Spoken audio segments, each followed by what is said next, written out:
We do believe that Nancy was taken from her home against her will, and that's where we're at. We are following new information about what was found inside the home of Nancy Guthrie, the mom of Today Show anchor Savannah Guthrie. The sheriff in Pima County, Arizona, is now saying that he believes Nancy was taken from her home against her will in the middle of the night. We'll talk about the new leads that investigators are following in the frantic search for the 84-year-old woman. We're on the case, presented by Law&Crime. I'm Chris Stewart.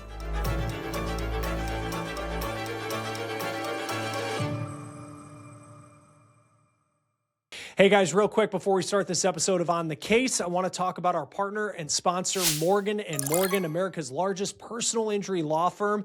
They have more than 1,000 attorneys who have recovered $25 billion for more than 500,000 clients. And in the past few months alone, a client in Florida received $12 million when insurance offered just $350,000. In Pennsylvania, another client was awarded $26 million, 40 times the insurer's offer.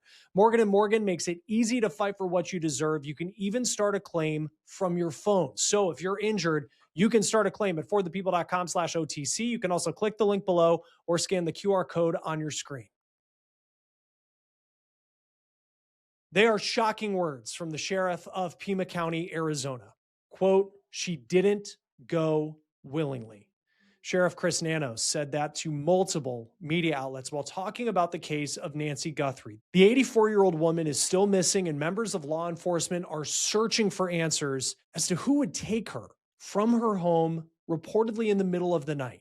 The sheriff gave an update a short time ago where he talked about reports of what evidence they had taken from Nancy Guthrie's home. What I'd tell you is, like any crime scene, we processed this crime scene. We gathered all the evidence we could, to include looking for what? Fingerprints, DNA, camera images, everything you can imagine, and we gathered that out. Those things have been submitted forward to labs, to technological companies to help us, and we're like you. We're waiting for those returns to come back. The FBI also spoke at this news conference, and there was a minor part in their prepared statement that we picked up on. In terms of what the FBI is doing, we are providing the following support. Primarily, it's analytical and technical support in the following ways. We're downloading and analyzing cell phones, obtaining cell tower information, conducting interviews, and providing any and all investigative support that the Sheriff's Department needs. We're looking at this from every angle, but we need your help. Now, the minor part that we picked up on is that the FBI said they are analyzing cell phones, plural. It's unclear whose cell phones they're looking at. We do know that authorities have said they found Nancy Guthrie's phone at her house.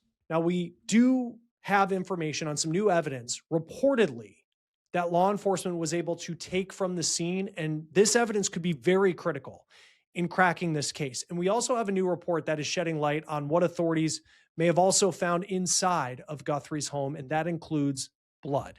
Now, before we get to that new information, I want to break down an updated timeline of what law enforcement believed happened. So, Nancy Guthrie, she lives alone inside this home in Tucson, Arizona. It's really on the outskirts of Tucson, north of the city. This picture from the AP was shot at the foot of the driveway. You can see it's kind of a longer driveway, and law enforcement, they have been parked outside ever since this story broke. Now, this is an aerial picture of that home. This is per 12 News in Arizona, just to give you an idea of what the property looks like. So, deputies say that family members dropped Nancy Guthrie off at her home around 9:45 on Saturday night. Guthrie is a devout churchgoer. It is a key part of her routine. And when she didn't show up for church Sunday morning, people knew that something was wrong. And it was around noon on Sunday that law enforcement received the first 911 call from Nancy's family. So deputies say when they searched her house, they realized that this was not a case of an elderly person wandering off or someone who may have gotten lost. In fact, they say that Nancy Guthrie is incredibly sharp mentally. And they have made it clear, law enforcement, that they believe that Nancy Guthrie was taken from her home. We do believe that Nancy was taken from her home against her will, and that's where we're at. So overnight, the sheriff expanded more on that. Sheriff Chris Nanos telling CBS News, quote, "I believe she was abducted. Yes. She didn't walk from there. She didn't go willingly." Before we continue on, I also want to keep putting this up on the screen. This is the number that you can call if you're watching this and you have information about what may have happened to Nancy Guthrie. It's the Pima County Sheriff's Department. And the number that you can call with a tip, 520-351-4900. The sheriff is now calling on the public for help. He's calling on neighbors to review surveillance footage that they may have just to see if there is anything that could help them track down Nancy Guthrie and who may have taken her from her home. Now, getting surveillance video may be easier said than done. I want you to look at this map here because this shows the layout of the neighborhood, and you can see there's a good amount of distance and brush between the homes, and several of the homes have long driveways. It's kind of secluded off of the road, so it's not a case where it might be a townhouse or a building in a city where you're able to grab something from a surveillance camera, a Ring doorbell camera of someone passing by. Obviously, it would be huge if someone has that type of information, but the sheriff has said that that could be challenging. He also talked about looking at license plate readers in hopes that that could help crack this case. Now, we do know from local media reports that Guthrie's home is not in a gated community, but again, this is a rural area. Fox News is reporting that Nancy Guthrie has a pacemaker that last synced to her Apple devices around 2 a.m. on Sunday. Her Apple Watch was found at the home, according to Fox News. It was still on the charger. And remember, authorities have said that they have her mobile phone. The local sheriff's office has not confirmed that detail involving the pacemaker. There's also a new critical development in this story. The sheriff says that they have possibly recovered DNA from the home of Nancy Guthrie. And the sheriff has said that they are hoping it's enough that could give them some sort of identification. That DNA has been sent to a lab in Phoenix, where it could take 2 days to be analyzed. That's according to KVOA TV. There's also a report from the LA Times that we need to talk about. They are citing anonymous sources who say that blood was found inside of Nancy Guthrie's home. There were also reportedly signs of forced entry into their house. The Pima County Sheriff tells us that the DNA is that of Nancy Guthrie, but the sheriff wouldn't confirm that the DNA sample is blood. Fox News is also reporting that a source said that a light trail of blood was seen outside the home. They're describing it as a drip, one that might come from a bloody nose. Either way, that's certainly a scary development, as well as the fact that authorities say that this is truly a race against time, not just to find a woman who is allegedly taken from her home, but because Nancy Guthrie at 84 has very important medication that she needs to take to be able to survive. This is a 84-year-old lady who suffers from some physical ailments, has some physical challenges, is in need of medication that if she doesn't have in 24 hours, it could be fatal. So we make a plea to anyone who knows anything about this, who has seen something, heard something, to contact us. Call 911. We don't need another bad tragic ending. We need some help. You know, it's a tough thing to point out, but we're obviously well beyond the 24 hours that Nancy Guthrie was taken from her home. We are entering the third day at the time of this recording in the search for her. As of Monday night, the sheriff told NBC that they don't have a solid lead yet into what happened to Guthrie or where she may be.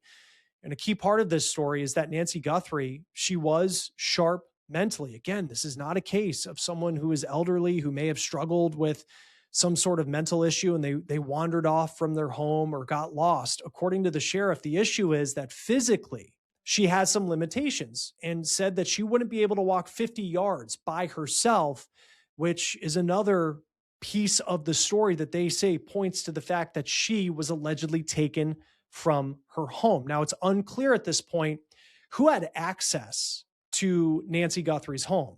We know that she lived by herself, but it's unclear if she had people who would come to her home to help her, perhaps people who did lawn work.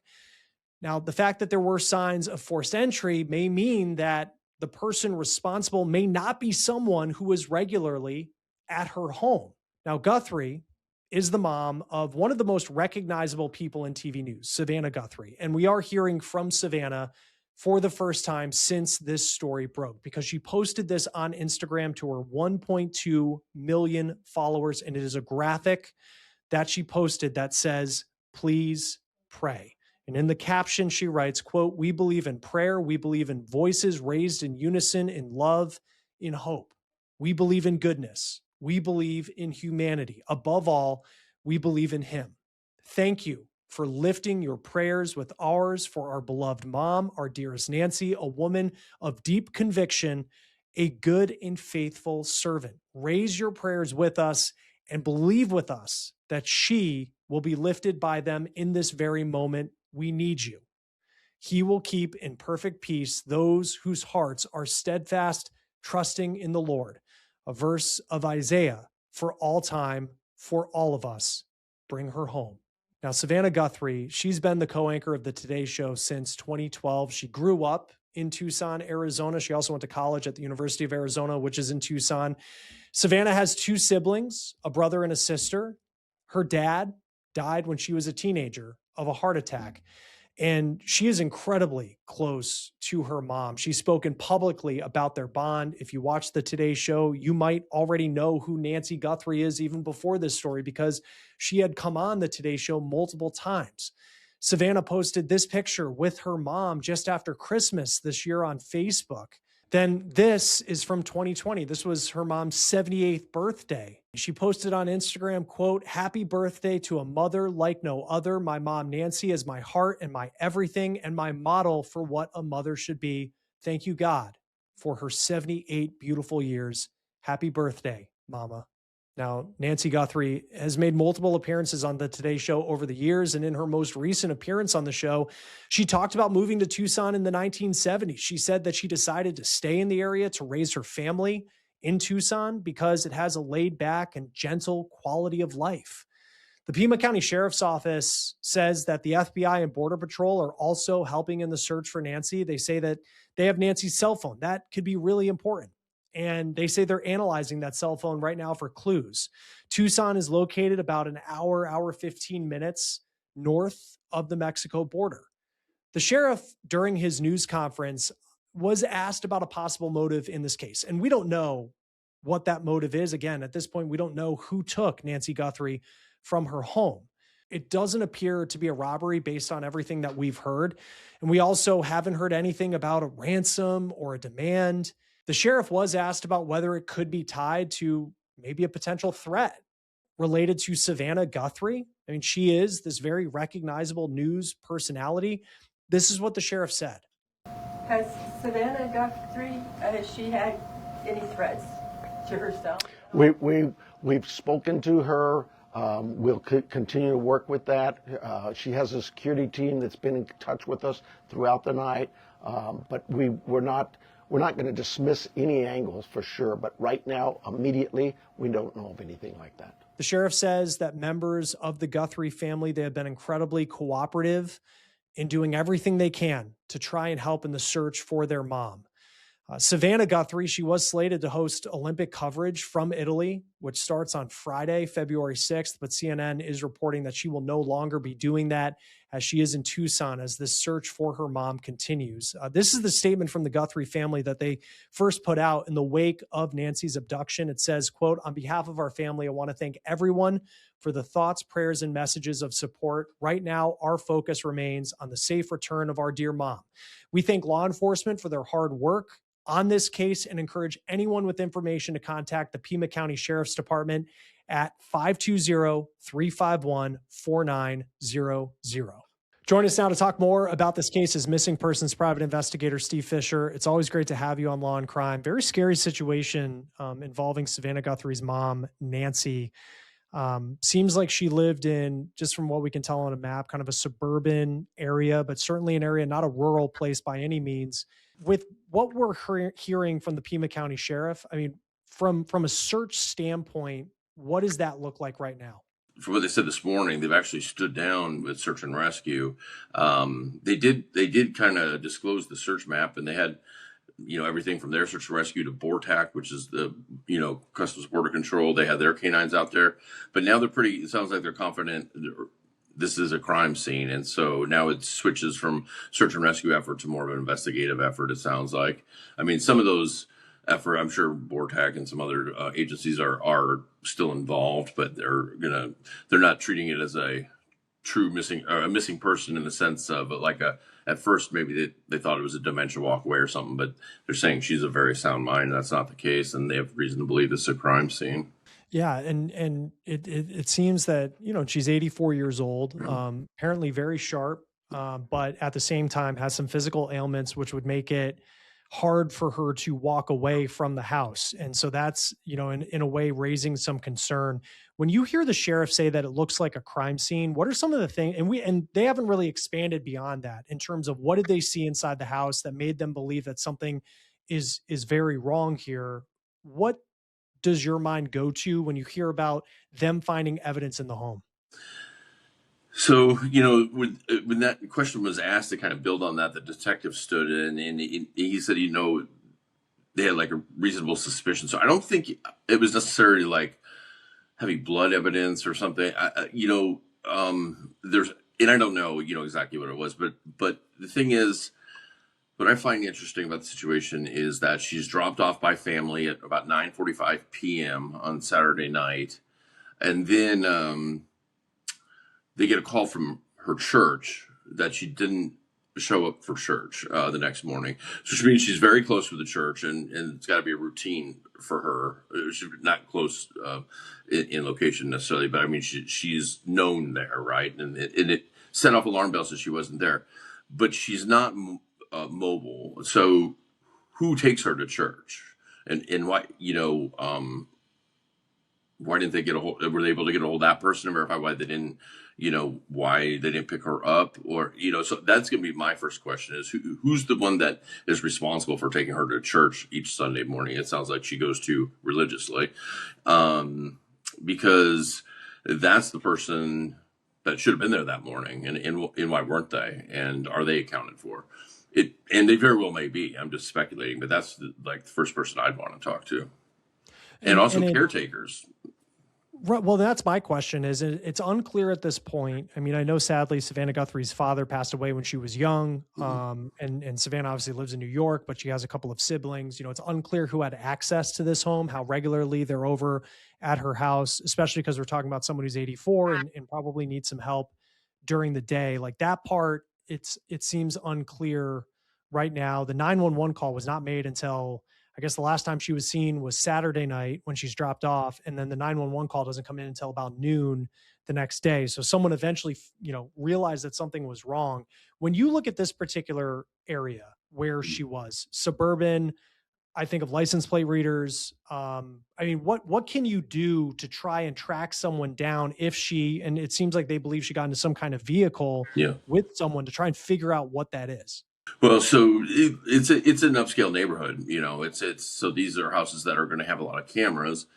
However, they're going to have to rely on I think more traditional surveillance cameras than Ring cameras, because these are houses that have a little bit of property and they're offset from the road. So it's not necessarily going to get a Ring cam detection for every car driving by. I don't know the license plate reader situation in that area. However, in the press conference, the sheriff brought up his frustration with, it sounds like their lack of ability to get them because of privacy concerns. So it sounds to me like he's saying, we need these things. We don't have enough of them, and they don't have them there possibly in that area, which I understand his frustration. But also to exit the egress routes from this foothills area, when you do exit, even if it's a mile away, you're exiting into areas where there's a lot of, it's like shopping, so like Walgreens and everything on every corner. So I do think if you can narrow down if they can narrow down that time frame, they could possibly then see, limit, be able to see vehicles going through those intersections. Still going to be a lot of vehicles to sift through, but they really would have to narrow down the timeline, and hopefully maybe activity on her phone or something, because they did say they have her phone, so maybe she was texting or something, or she can using data, whatever it may be, and then they can see when that stops and get a better idea. But again, it just seems to me like it's probably somebody had access to the house, or is familiar with the house, and I think caretakers, people that know the caretakers, possible extended family members, something like that, and especially who was supposed to take her to church. Did that person note that, hey, she didn't want to go this day, or I showed up at the house and nobody was there? Why did the church have to make that call to the family to say she's not here? Yeah, that's no, it's a good point. I think too, I mean, Savannah Guthrie is one of the most recognizable people in television news, and has been for a long time. And I know that there was a question about like any sort of threats that maybe she's received, and who knows? I mean, I know NBC has their own security. And I'm sure, for her being as recognizable as she is, people get threats. I guess have you seen in cases involving, something like this? I mean, she is a celebrity, Mm-hmm. the type of access you can get to understanding what threats have been coming in. I mean, how challenging can that be? I think for the FBI too, of figuring out who's an angry viewer, who's someone who didn't like something that she said on air, and then who's someone where like, hey, this is something that maybe we need to go down if you're trying to figure out who was able to come to this house. So I've actually had some cases with high profile people, missing cases. A case with a very well known billionaire whose daughter went missing. We kept that very quiet, and I can't disclose who it is. But I'll tell you, people that have those means, and public figures such as she is, and the sheriff even said it during the press conference. He said, we're in touch with her security team as well as her. So I believe that she has a security team, and they, as they get these threats, which certainly she gets, being as high profile of a show as that is, they assess those, and I guarantee they've got logs of all that, and they're probably talking with the FBI and Pima County Sheriff and everybody, saying this is what we received, this is who's been on our radar. They know everything in the mom's life, I'm sure, because I know Savannah's not the only child, but I'm sure all the children know who the caretakers are, who's allowed to be at the house and who's not, and that information I'm sure Savannah's team also is aware of, because he said something, the sheriff said, like, she couldn't even walk, I don't know if it's 50 feet or 50 yards. So that's really limited mobility. So that means that she has caretakers there every day, especially because we know she has the means, because of at least Savannah, and maybe the other children are successful as well. She has the means to have caretakers there. So I guarantee they don't leave, she probably doesn't go a whole day without caretakers. And, so there should have been people around, and something's off there. That morning, that nighttime to church time, there's something as far as like who was supposed to be that person to see her, I think is really going to be a key. Who's going to take her to church, or who does her morning routine. It's going to be an important piece of this puzzle. It is, and it's really concerning, because you think of, I mean, certainly the timeline that investigators have in cases like this, and how quickly you want it solved. But then there's an issue of medication that I know the sheriff talked about as well. How does that impact? I mean, certainly everybody's working as hard as they possibly can, but when you're dealing with someone who's 84, 85 years old and needs to get that medication, I mean, how can that have an impact on how this search goes? Well, I mean, obviously it's a huge impact, and you'd hope if they've got her and she really went south, that they would do the right thing and call 911 and honestly, and then leave the area and let them, but it also, he brought that up 2 or 3 times, and I almost felt like he was kind of dog whistling to somebody, like maybe they have an idea of who's got her, and saying, hey, she needs this medication, like, let's resolve this, but in the very immediate, time frame, she needs this medication. And I did kind of get the sense that he was he was making that very clear in case that person was watching that, hey, let's resolve this, but let's not lose her because of this in the meantime. Man, you just feel for this family, what they're going through right now. You hope that there can be a safe resolution to this case, but certainly concerning when you listen to what the sheriff was talking about today out of Tucson, the Tucson-area, Pima County, Arizona. Steve Fisher, missing persons private investigator. Thank you as always for being with us on Law&Crime. We appreciate it. Thank you. Now, again, if you or anyone has information on Nancy Guthrie, contact the Pima County Sheriff's Department at 520-351-4900. That will do it for On the Case, presented by Law&Crime. Subscribe to us on YouTube and Spotify. I'm Chris Stewart. We'll see you next time.